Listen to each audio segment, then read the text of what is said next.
Family, welcome back to Sharidan's in the house.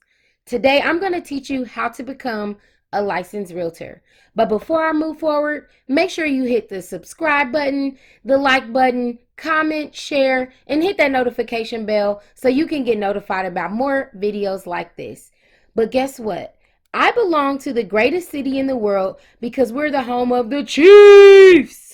We are the champion, my friend. If you've clicked on this video, it's because you want to know what it takes to become a realtor, a licensed realtor in the United States. And I apologize ahead of time for using a piece of paper, but it was a lot of information that I wanted to make sure I have correct so that you know what to do, what to expect, and all of that. So I want to make sure that the info is correct for the most part. So you want to know how to become a licensed realtor. So I still recommend, even after watching this video, that you do your research, you read about the specifics in your state. Even though I'm going to mention a lot about Missouri, I still think that you should read about your own state. And even if you're planning to get licensed in Missouri, that you still read up on Missouri's website about the details. So every state has a real estate commission, and you can check out your state's real estate commission information online, just like everyone. So with that little disclaimer being said, let me go ahead and get started. How do you become a real estate agent? So essentially there are 5 steps. And so the first step is to complete your pre-licensing education. Typically, the only prerequisite for it is to be 18 years old. Again, everything you want to check your state's requirements. So like I said, typically you want to be 18 years old. You have to take the salesperson pre-exam prep classes. So I chose to take the in-person prep classes. And again, depending on where you go for classes, your state will have a list of classes that are accredited to teach you how to become a salesperson. So you'll want to get on your state's website to get a list of places where you can go to school. So again, I'm in Kansas City, Missouri, home of the best football team in the world, by the way. Anyway, and so I went to Career Education Systems, and the cost for taking the salesperson pre-exam prep class was $395. You can also take online classes, and that's $295. So there are different options. Again, it just depends on where you decided to get licensed, how much it costs. Okay, you have to take the national test, and then you have to also take your state test in order to get licensed. So what that means is when you sign up for that prep class, you're signing up for the prep class for the national test. Then you have to turn around and pay for whatever the fee is that school charges, and the school charges for your state test. So like I said, I'm in Missouri, and the fee that I paid for the Missouri salesperson program, whatever you want to call it, was $200 at the school that I went to. So what that covers is the 48 credit hours that it costs for the pre-exam. And it also covered the 24 hours for the Missouri practice course.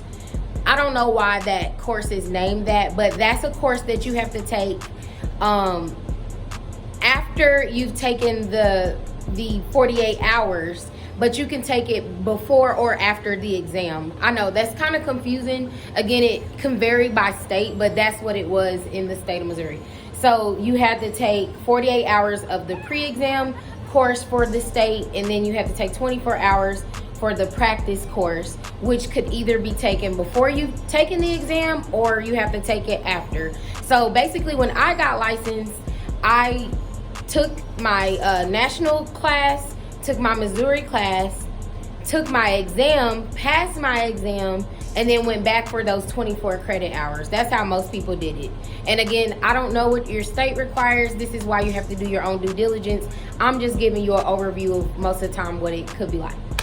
So, like I said, 18 years old, take your national course, take your state's course, and follow whatever requirements they have for that. After you have obtained the credit hours that are mandatory and required, Then you actually take the test. So people ask me all the time, how did you practice for your test? And all these kind of things. So your class is only going to teach you how to take the test. It's not really going to teach you how to be a realtor. So you have to just either be a good test taker or study. I did a combination of both. So you have to pass, at least my state required 75% or higher.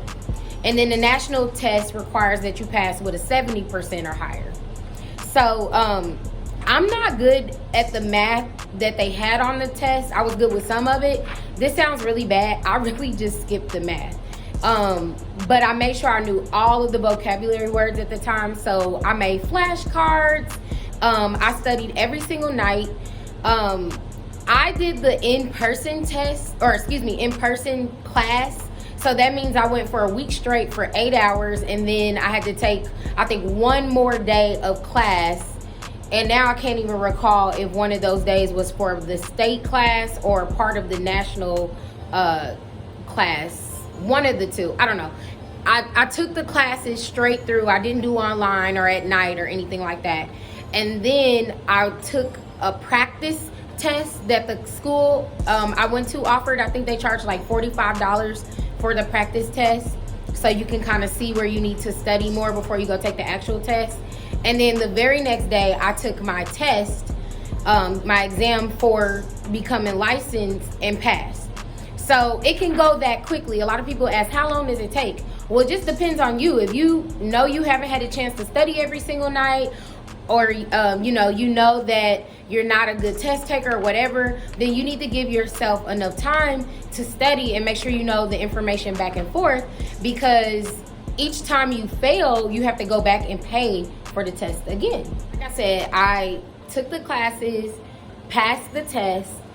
The exam where I went for testing, when I was looking it up to give you guys the information, I'm seeing that it's $68.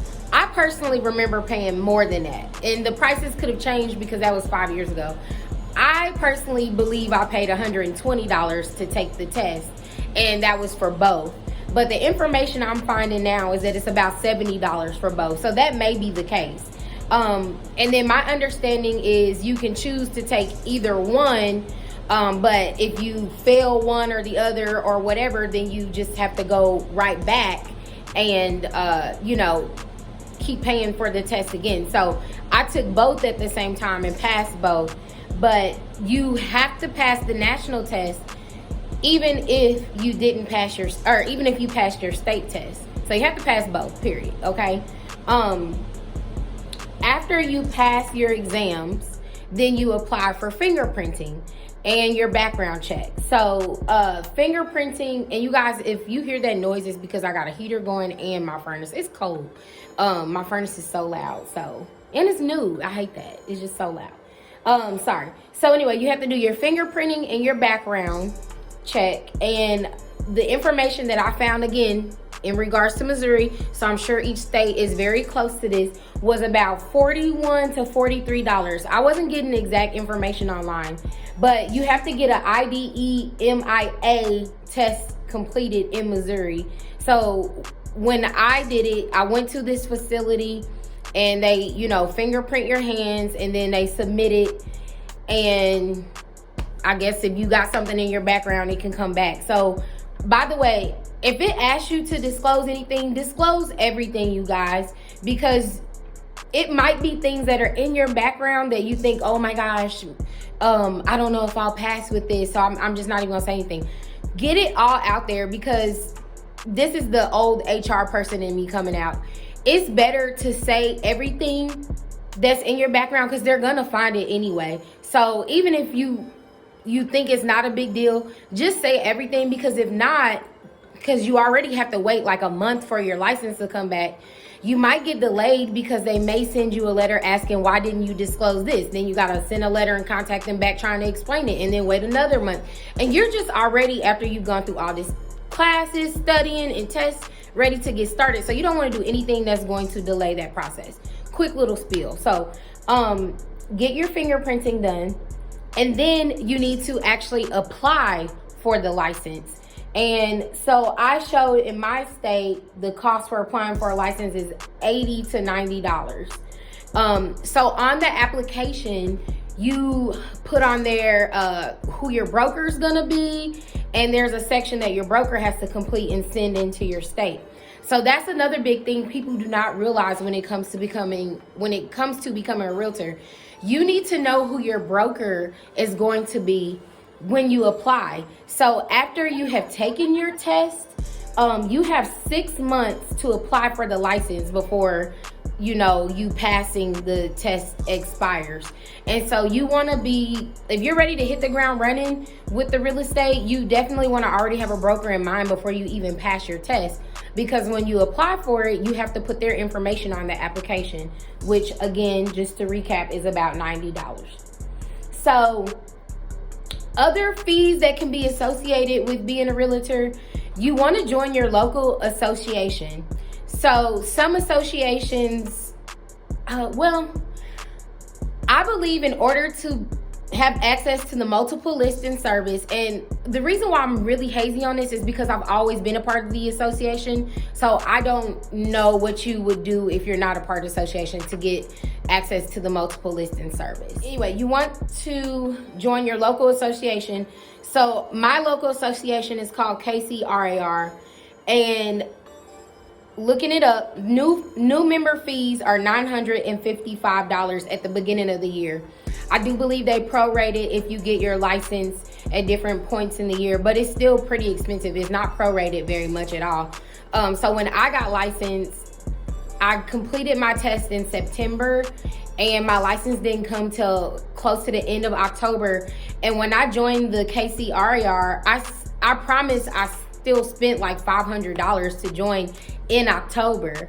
And then I had to turn around and pay for the next year right after that. So one thing I definitely wish I would have done when I became a new realtor is waited until the very next year, just a couple months, to join the association, since I had such a big fee. But some people are just ready to get started, and I totally understand that, and that's probably what my thinking was back then. So then even after you have joined the association, you still have quarterly fees and monthly fees. So we have something that's called the Supra Key. That's SUPRA, Supra Key. It's an electronic key that realtors use to access homes, and that has a fee associated with it each month. I think it's like $25. If there's an activation fee for those, I do not remember, y'all. So this is some of the research you're gonna have to do on your own. But then even when you are a member of your association, you have to pay those quarterly fees. So there's a $75 quarterly fee for the multiple listing service, and so you got to be prepared to pay those, every month. And then whatever other types of subscriptions that you want to have, you're going to have to pay for monthly or quarterly or whatever those may be for you. So some people like to use tracing programs to get information on people in your neighborhood, phone numbers and things like that. All those kind of programs cost. So if you start to add it up, just to get started with getting your license, you're already at about, again, all depending on your state and the fees of the school that you go to, that's about 6, 7, what was that other fee? 8. So it's about $900 just to get your license, and then again then the other huge fee for joining your local association, depending on how much that is. So that's just a quick overview and really the bread and potatoes to becoming a realtor that you need to know, and at least a really good starting point for you as far as doing your research on how to become a realtor. So I know that was a lot of info. I hope that was helpful to you. Please feel free to comment below and ask any other questions that you may have. I'll be honest with you. If I can't answer it, I'll just tell you I can't answer it. That may be something you need to ask your local association or your local real estate commission for your state. Okay, but I hope that this was helpful to you. Thank you guys so much for watching, and I appreciate you and I love you. Bye. Since you're still here, why don't you go ahead and subscribe, like, comment, share, turn on the notification bell. You made it this far, and always, I do thank you so much for watching. Sharidan's in the house. Sharidan's in the house. I'm gonna have to get like a jingle together. So somebody come up with one, and then like I'll decide if I like it, and then like, you know, I like might put it on the thing, you know what I'm saying, give you a shout out.